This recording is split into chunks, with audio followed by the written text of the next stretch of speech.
In June 2011, Christchurch, New Zealand suffered an earthquake that left a lot of the city in chaos, destroying buildings and infrastructure and leaving over 50,000 homes without power.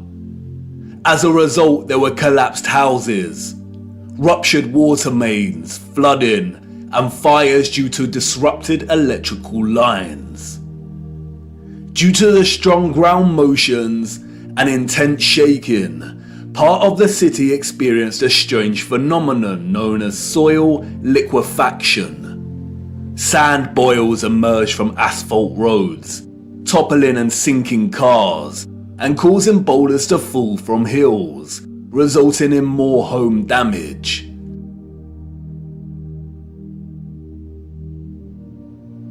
Soil liquefaction occurs when saturated soil loses its strength and stiffness in response to an applied stress, such as shaking or other sudden changes, such as a strong explosion. Loose, saturated soil or sand has a tendency to compress when a load is applied, but in the event of a stress, such as shaking or an explosion, we see the opposite. The soil tends to dilute, and the result is treacherous quicksand or quick clay. The land turns to liquid, causing structures of heavy mass such as buildings, infrastructure, and cars to start sinking, topple over, or collapse. It can also affect dams and bridges. Turbidity currents can also form huge landslides that are impossible to stop. In the worst case scenario, entire cities may be destroyed. As you can see, liquefaction can move entire areas of land. The mud can rise dramatically and rapidly, and its destructive force is unstoppable. It is a well-documented phenomenon. The 1964 earthquake in Nagata, Japan caused liquefaction, and we can see the effects very clearly in these photos. The same here with the 1964 Alaska earthquake. Buildings toppling, cars sinking, infrastructure collapsing. Once the stress has subsided, the soil begins to solidify once again, and we can see the aftermath. Uneven, muddy streets remain where there was once road paving. Returning to photographs of 19th century cities, we see a similar situation here. The roads are unrefined and full of mud. We see unsophisticated, uneven, coarse, and muddy roads everywhere against a backdrop of refined, sophisticated, and magnificent architecture. Could these cities have suffered the similar fate of soil liquefaction that we see in more recent times? Perhaps. But unfortunately, muddy roads is not enough evidence to base any conclusions on, is it? Children ask the most vital of questions, and adults, in their foggy stupor, usually provide the most unsatisfactory answers, often regurgitating learned nonsensical information that leave the child's imagination unfulfilled. Squelching along these muddy 19th century roads, observing their surroundings, a child may ask, why did they build the windows so low to the ground?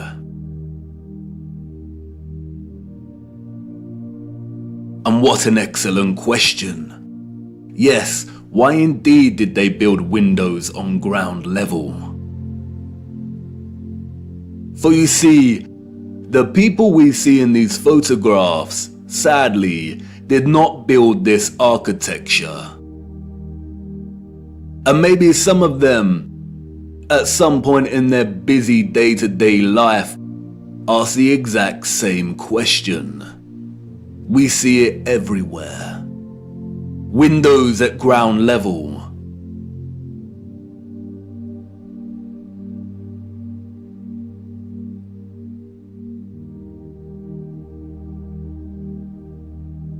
Windows partially below ground level.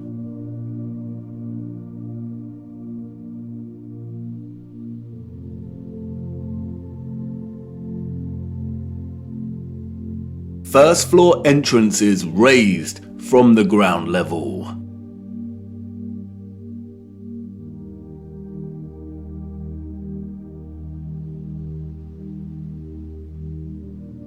Steps leading down to entrances below ground level.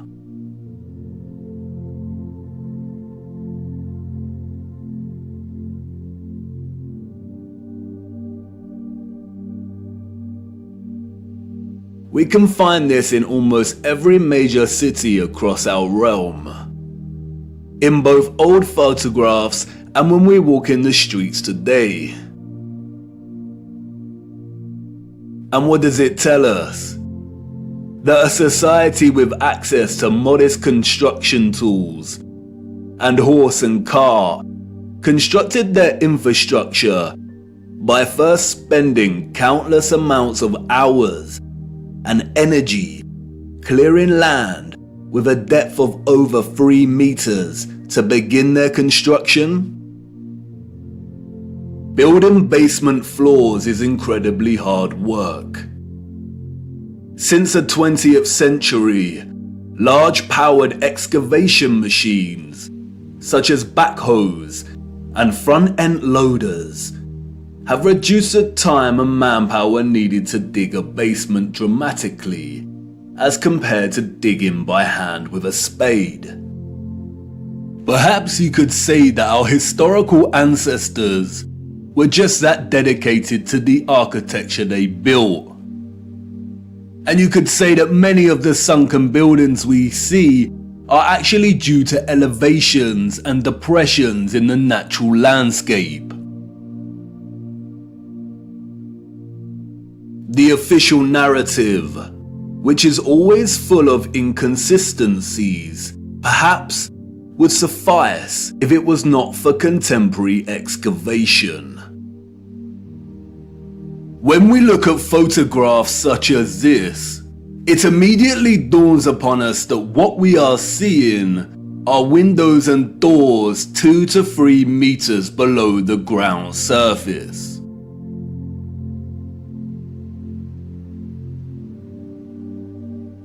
Why are there windows and doors underground?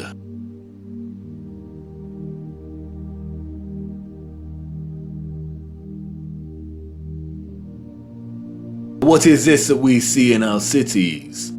Natural soil accumulation over time?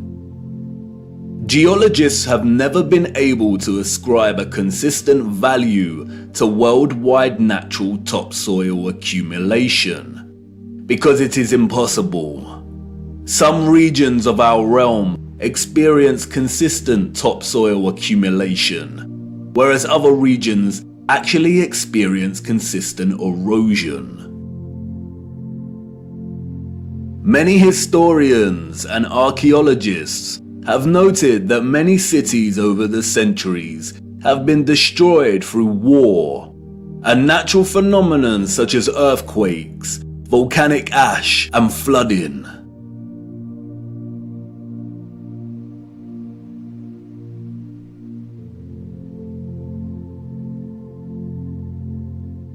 Aren't these just the layers of previous civilizations?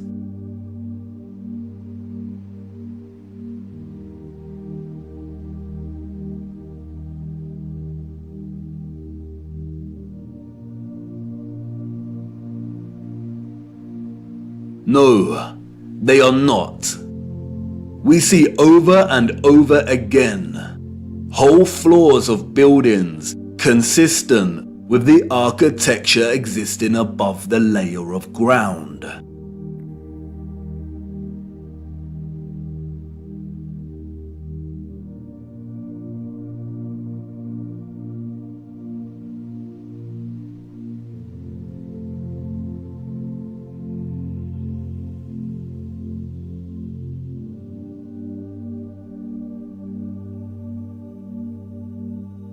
You see, what lies beneath is not the unfamiliar traces of previous generations, but of the same generation that built these structures. And once you really see this kind of sunken, buried infrastructure that exists in such prevalence across our world, you can never unsee it.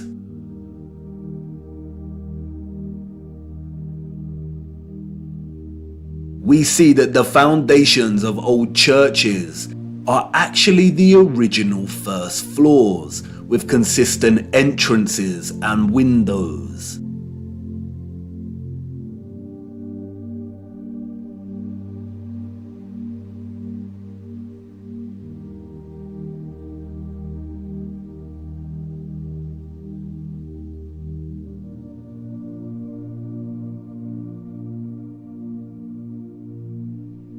We see mosaics unearthed. We see pillars, columns and arches that were originally much larger, and it was the layer of soil that reduced their size, as if they weren't big enough to begin with.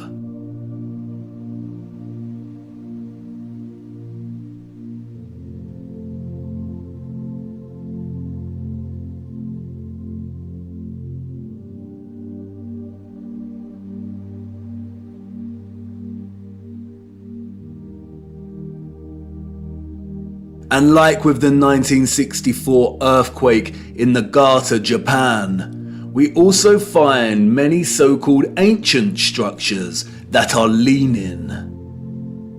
As if at some point, the soil beneath these structures loosened and liquefied. We have the Sehrzan Church Tower and Our Dear Lady at the Mountain Church Tower in Germany. The Tiger Hill Pagoda in China. The Leaning Tower of Neveyansk in Russia. The Leaning Temple of Huma in India. Oud Kirk in the Netherlands. The Tower of Zaragoza in Spain. And, of course, the Tower of Pisa.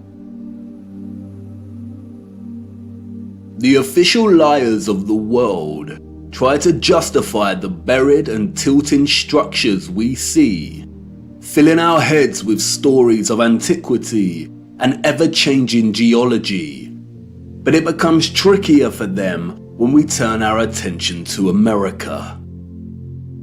If we are to believe their narrative, then all of the buildings we see in 19th century photographs of the burgeoning American cities are newly constructed. Why do we see famous structures, such as the Washington Capitol building, with consistent infrastructure that buries very deep into the ground? And again, the inconsistencies do not add up. Why would an underdeveloped people waste resources, energy, and time constructing the foundations of the Capitol building to be consistent with the column style we find above the surface? The foundations did not have to feature columns. Columns, we are told, are a stylistic choice, not a functional one. So why would they do this? In a nutshell, they wouldn't.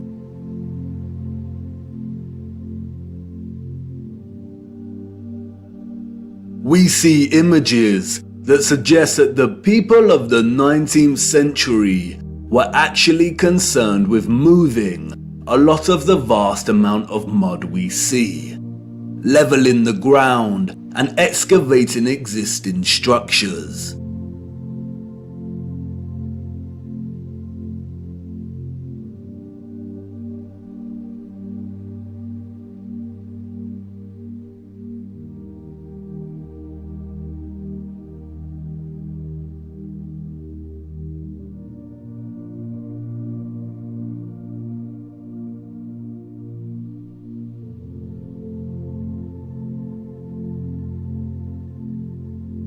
The consistency and prevalence of buried architecture across our realm indicate that whatever happened was a worldwide event, despite regional differences in natural topsoil accumulation and erosion. And there is no official narrative explanation that justifies the buried architecture we see. No explanation provided to justify the amount of mud we see in 19th century photographs of our cities.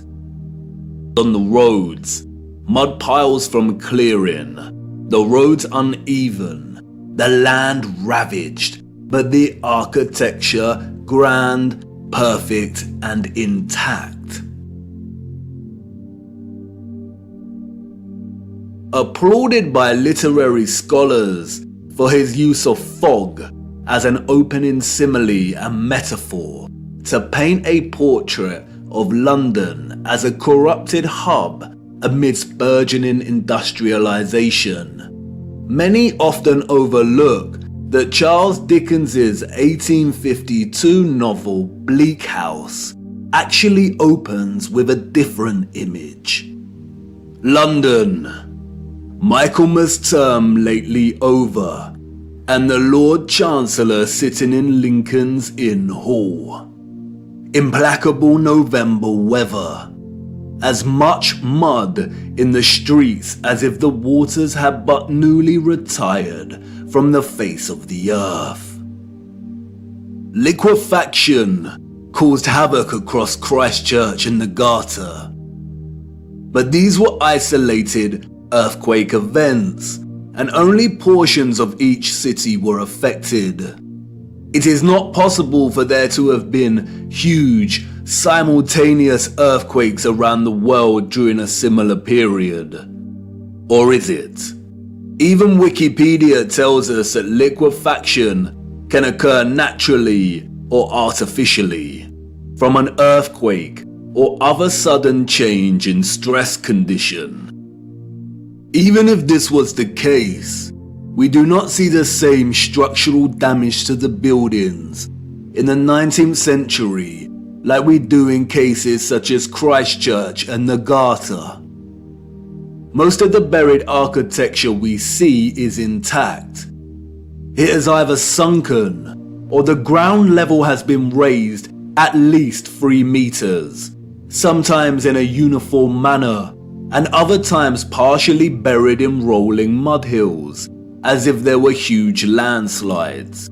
The strange case of the buried architecture provides the following conclusions: that what lies beneath are not the remains of previous civilizations. More often than not, the buried structures are consistent with the architecture we see above ground. That the structures are much larger than originally suspected, and therefore they are even more of a construction impossibility for a Victorian generation of horse and cart, and those existing before them. That natural topsoil accumulation and soil liquefaction are not satisfactory explanations for what we see here. Whatever took place had to be something much larger and widespread, such as a natural or artificial earthly cataclysm of sorts.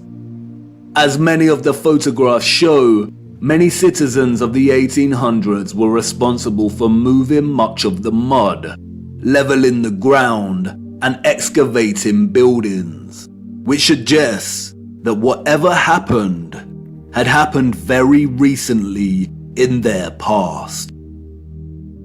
The complete absence of a reasonable mainstream justification for the buried architecture we see suggests that the controllers of our realm are deliberately trying to hide whatever happened. And what of the deserted cities we see in the earlier photographs?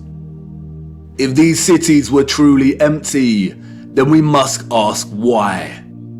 We must also ask how all the people got there in the end.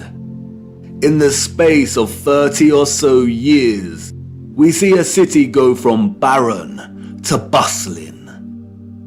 Interestingly, it is Charles Dickens and 19th century literature more generally that offers some clues. Two central themes run throughout 19th century Victorian literature: that of marriage and female chastity, and that of orphans and adoption. Many of the fictional characters we've come to love over the years are orphans. We have Oliver Twist and Pip from Great Expectations. We have little orphan Jane Eyre and Heathcliff from Wuthering Heights. We have Mowgli from The Jungle Book, Cosette from Les Miserables. We have Heidi, Rapunzel, Peter Pan, Snow White. We have Tom Sawyer and Huckleberry Finn and Anne of Green Gables. And these books were of their time, as far as orphan prevalence goes. The only issue is that these novels romanticize the orphan as a figure dislocated from society by default, and therefore pave their life's path as one of unforeseen opportunity. This was not reality. The theme of marriage and chastity that we find in so many 19th century literary works, such as those by Jane Austen, the Brontes, George Eliot, Dickens, Thomas Hardy, Leo Tolstoy, Victor Hugo, and more, was nothing more than carefully disguised, well-written propaganda, with the sole purpose to solidify and justify a social value framework that would separate children from their mothers. Children born outside of marriage or wedlock were regarded as illegitimate, meaning they did not have a legal status. Illegitimate children was a serious stigma throughout the 19th century. The majority of employers would not hire women with an illegitimate child. Many unwed mothers with illegitimate children ended up without a home, in poor health, starving, exhausted. Their only place of refuge would be the workhouse, where they would carry out the most unpleasant duties.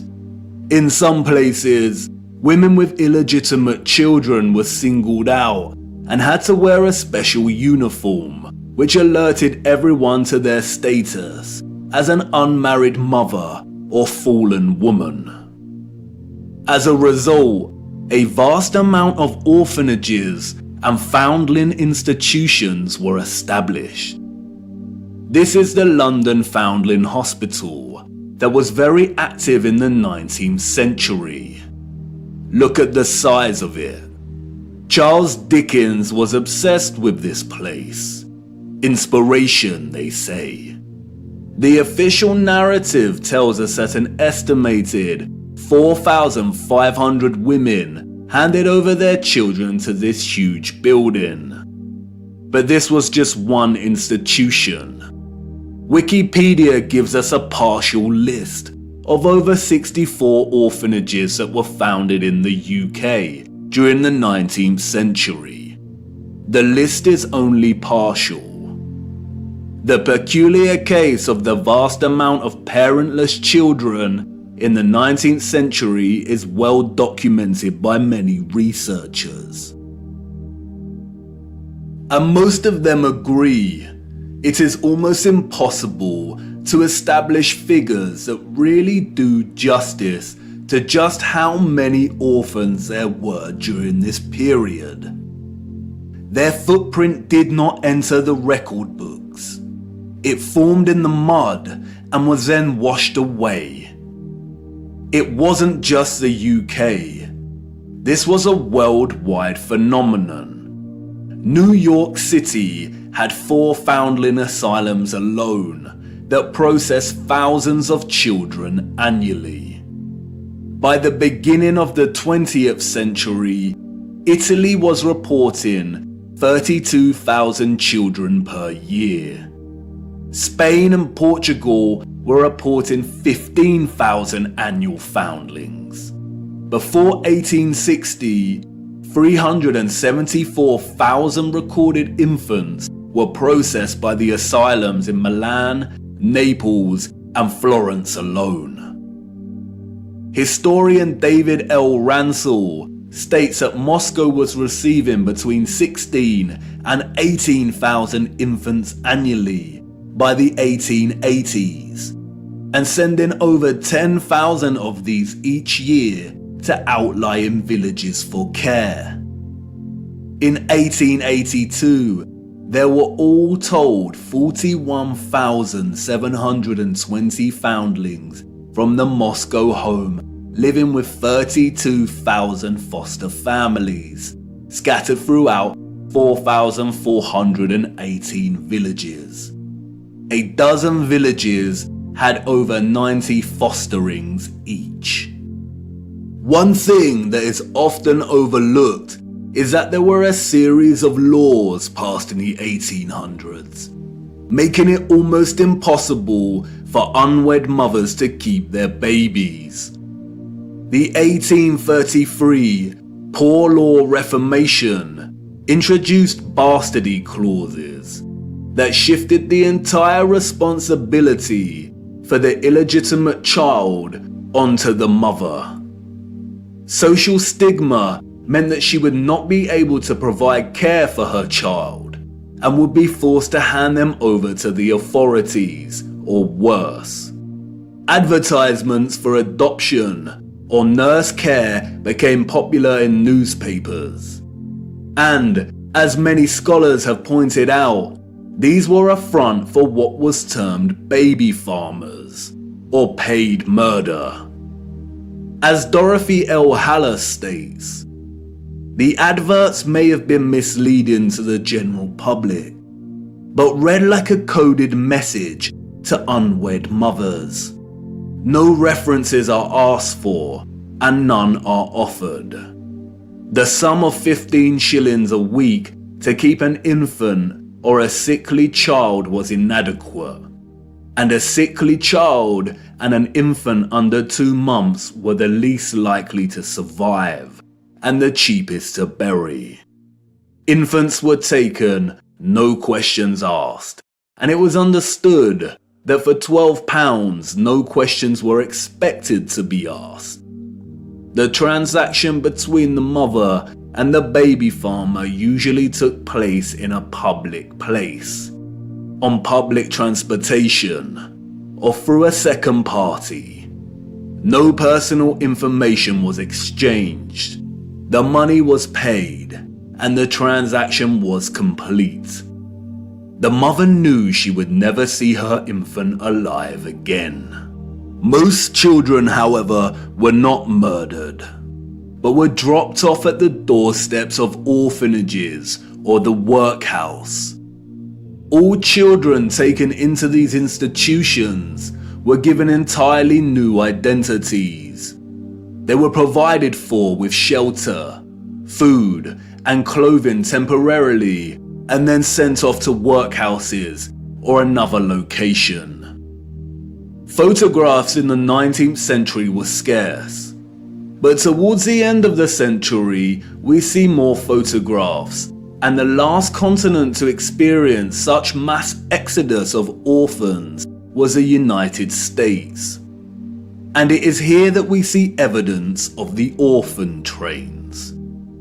The first group of these orphans arrived in Michigan in 1854, and from that moment on, the movement shipped hundreds of thousands of children across the states until it ended in 1929. Officially, there were over 97 institutions involved in orphans and orphan trains in the 19th century.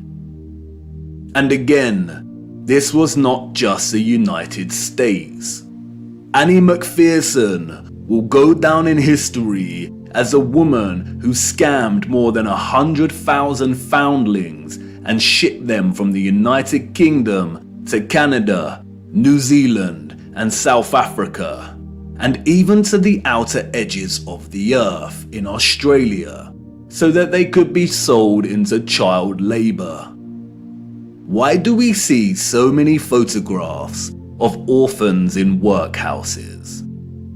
Why are they working with machinery created for adult use? Were there not enough adults during this time to carry out this work? And then there is the strange case of the burgeoning American amusement parks at the turn of the 20th century. In addition to rides and exhibits, many of these parks featured an unusual attraction: infantoriums. Visitors of these parks could stroll around with ice cream and swing by these stations, a visit equivalent to that of a fully functional neonatal intensive care unit, complete with incubators filled with sleeping, premature babies. History has been kind to Martin Cooney. Touted as a hero, Cooney was the German mind behind the incubators. His first encounter with premature babies, we are told, was at the 1896 World's Fair. He knew immediately that the exhibition would save babies' lives. The technology to keep premature babies alive was expensive, and he knew the public would pay to see the babies in incubators. He would charge an entrance fee at the amusement parks to generate funds to help these babies live.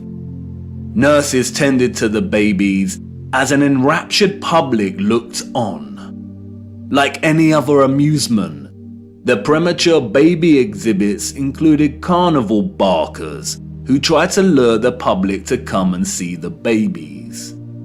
I don't know about you, but I find something very off about these incubators. Advertised as featuring living babies, a lot of the fairs where Cooney showed his babies also featured eugenics exhibitions. Eugenics is a field of corrupted pseudoscience that endorses selective breeding to improve the genetic quality of the human population. Eugenics was inspired by Darwinism and was a driving ideology that fueled the Nazis. Why are people paying to see living babies as if they had never seen a living infant before? Did people of the time not have their own babies? And where are these infants' parents? How did they have the technology in the 19th century to keep premature babies alive in such a way? Or is something off, once again, with the official narrative? There were 80,000 premature babies who were treated in these amusement park incubators. 80,000. The hundreds of thousands of orphans in the 19th century are just barely believable. Were women really that carefree? Did America even have the population numbers to justify 80,000 premature babies? We are not talking orphans here, but infants born prematurely. The narrative is not convincing or realistically fathomable. Where did these babies come from? More troubling is Cooney's background. As many historians have pointed out, he had no medical degree or training. His story is a very similar one of unconvincing philanthropy that we find surrounding some of our contemporary figures today that also do not have medical degrees.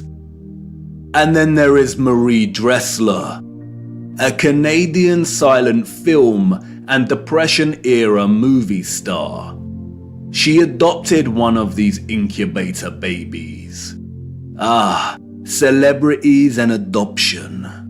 The official narrative conveniently leaves this out of her story and tells us that she may have had a daughter who died as a small child. But the photographs suggest otherwise. Did she adopt her incubator baby at one of these fairs? Were the fairs a front for illicit adoption of premature babies? Even if they were premature, did that mean they had no parents? Who owned and was responsible for these parks? And what happened to the babies once they grew and left the incubators? If something feels eerily wrong about the entire narrative surrounding these parks and orphans, it's because we are not being told the truth. Why were there hundreds of thousands of parentless children in the 19th century? Where did they come from? They were relocated all over the world. Europe, America, Russia, Australia, Canada. Why? Especially when most still had a living parent. If pregnancy out of wedlock was such a social stigma that resulted in such trauma, why would so many people put themselves in that position in the first place? Did the government really care about social morality enough to pass laws?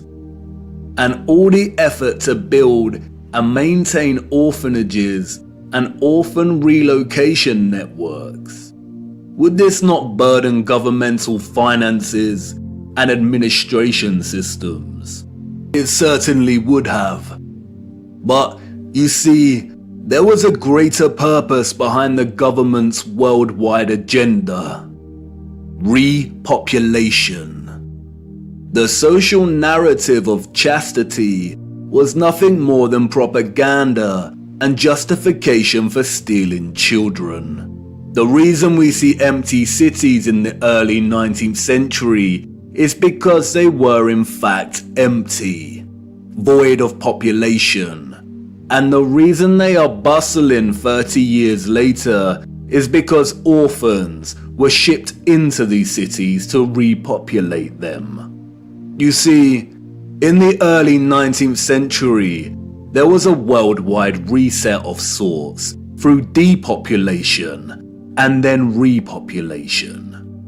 The people we see in these photographs did not build this architecture.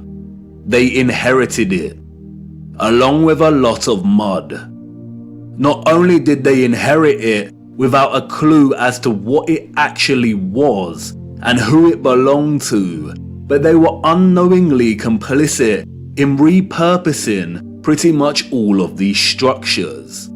I know, none of this is making much sense at the minute. You are probably wondering why on earth these cities were empty and full of mud.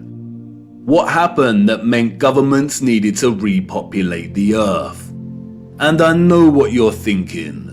This is all very intriguing, but what does this have to do with flat earth?